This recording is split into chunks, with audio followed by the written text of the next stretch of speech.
परिणीति शिंदे जी महोदय, मुझे आपने इस ऐतिहासिक दिन में अपनी बात रखने का अवसर दिया। मैं आपका तहे दिल से शुक्रिया अदा करती हूँ।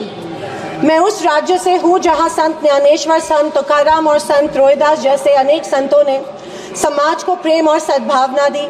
दूसरी तरफ शिवाजी महाराज, संभाजी महाराज और शाहू महाराज जैसे शूर वीरों ने अपनी दूरदृष्टि से सामाजिक एकता और न्याय संगत समाज प्रणाली की स्थापना की।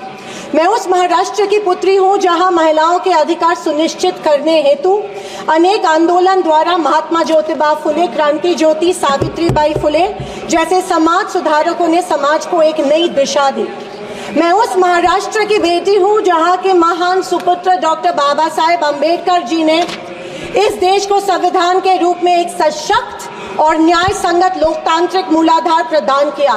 पर आज उसी महाराष्ट्र में बीजेपी के सरकार के शपथ विधि के बिल्कुल 5 दिन बाद उसी संविधान की प्रत की विटंबना की जाती है। मैं इस बात का निषेध करती हूँ। परभणी जिले में संविधान के प्रत की विटंबना की गई। संविधान के हीरक महोत्सव के उपलक्ष्य में जब मेरे विचार रखने का मौका मुझे मिला तो मैं ये जरूर कहूंगी कि संविधान सिर्फ एक किताब या नियमों की एक संगति सूची नहीं है, बल्कि मेरी जान है संविधान, मेरी पहचान है संविधान और इस देश की आत्मा है संविधान। दूसरी तरफ आजादी के 50 साल बाद तक अपने तिरंगे को और संविधान को न मानने वाले सत्ता पक्ष के लोग इस देश की उसी आत्मा को कमजोर और खोखला करने की साजिश कर रहे हैं। इसी शुरुआत उसी दिन हो गई जिस दिन धर्मनिरपेक्षता, सेक्युलरिज्म जो संविधान का एक मूलभूत आधार स्तंभ है, उसी को लेके गाली या एक कलंक में रूपांतरित करने का प्रयत्न सत्ताधारियों द्वारा होने लगा है। सेक्युलरिज्म को आज भी इस भारत देश की पहचान है, उसे सत्ताधारी पक्ष एक कमजोरी कर रहे हैं या एक बीमारी साबित करने की होड़ में लग गए हैं। संविधान की किसी भी चर्चा या बहस को ये लोग सिर्फ इमरजेंसी पर ले जाते हैं, पर ये भूल जाते हैं कि स्वर्गीय इंदिरा गांधी जी, हमारी पहली महिला पंतप्रधान इंदिरा गांधी जी ने उस वक्त के हालातों के मद्देनजर वो संवैधानिक कदम उठाए थे और उस दौरान हुए गलतियों की माफी भी देश के जनता से मांगी थी। और इतना ही नहीं, उनके विरोधियों ने गठित की गई कमेटी ने उन पर लगे सारे इल्जामों से उन्हें बारी कर दिया था। मैं आज इस सदन में पूछना चाहती हूँ मोदी सरकार से, सॉरी 400 पार का नारा फेल होने के बाद एनडीए सरकार से पूछना चाहती हूँ, आप मणिपुर पर देश की जनता से माफी कब मांगोगे? आप किसान आंदोलन में शहीद हुए 700 से अधिक किसानों के परिवारों की माफी कब मांगोगे? नोटबंदी के चलते हजारों लोगों के परिवार और छोटे कारोबार बंद हुए, उसके लिए माफी कब मांगोगे? हाथरस के लिए, उन्नाव के लिए आप माफी कब मांगोगे? आए दिन महिलाओं पर हो रहे अत्याचारों के लिए माफी कब मांगोगे? जो बदलापुर में मासूम बच्चों के ऊपर मोलेस्टेशन हुआ, उसके लिए आप कब माफी मांगोगे?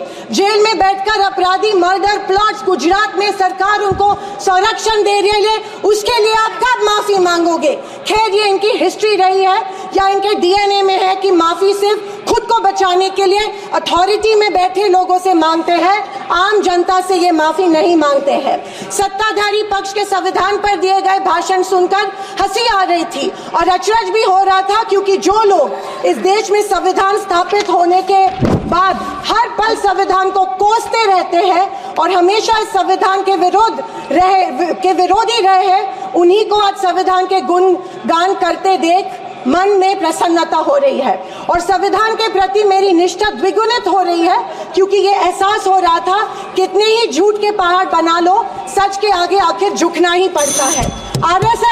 आरएसएस ने तिरंगा को माना नहीं था। उन्होंने कहा था कि 3 अंक अशुभ होता है, तो क्या ब्रह्मा विष्णु महेश अशुभ है? जो हम 3 रेखाएं माथे पे लिखते हैं वो अशुभ है? क्या त्रिशूल अशुभ है? ये मैं इन्हें पूछना चाहती हूँ। वर्ष 1993 में आरएसएस ने अपने श्वेत पत्र में संविधान को कचरे का ढेर करार दिया था। क्या ये तिरंगे के खिलाफ नहीं है?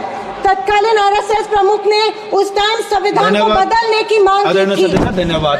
आरएसएस महिलाओं को हमेशा पुरुषों से कमजोर समझती है। आरएसएस हमेशा महिलाओं को पुरुषों से कमजोर समझती है।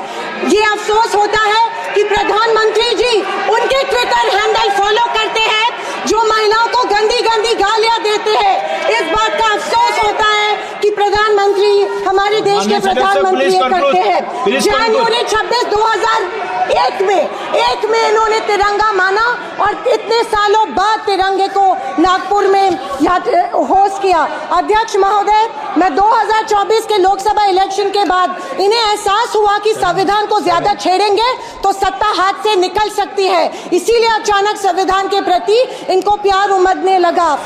अध्यक्ष महोदय, विशेष रूप से राजनाथ सिंह जी ने, मैं उनका सम्मान करती हूँ, बयान में जाने अनजाने आजादी के बाद से लेकर 2014 तक सारी कांग्रेस सरकारों को ऐसे सर्टिफिकेट दे दिया जिसे कोई झुठला नहीं सकता।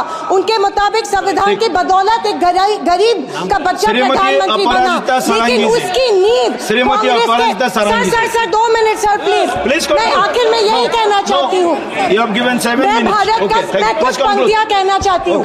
मैं भारत का संविधान हूँ, लाल किले से। अध्यक्ष महोदय, बोलना शुरू करें।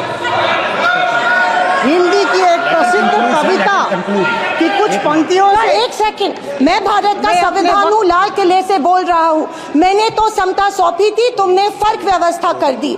मैंने न्याय व्यवस्था दी थी, तुमने नर्क व्यवस्था कर दी। हर मंजिल ठहरी कर डाली, गंगा भी मैली कर डाली। न्याय व्यवस्था भी रोती है, गुंडों के घर में सोती है। गांधी को गाली मिलती है, डाकू को ताली मिलती है। क्या आपराधिक चलन हुआ है? आदरणीय ताज्या घडामोडी आणि बातम्या पाहण्यासाठी प्रेस मराठी या यूट्यूब चॅनलला सबस्क्राईब करा आणि आमच्या फेसबुक पेजला फॉलो करा।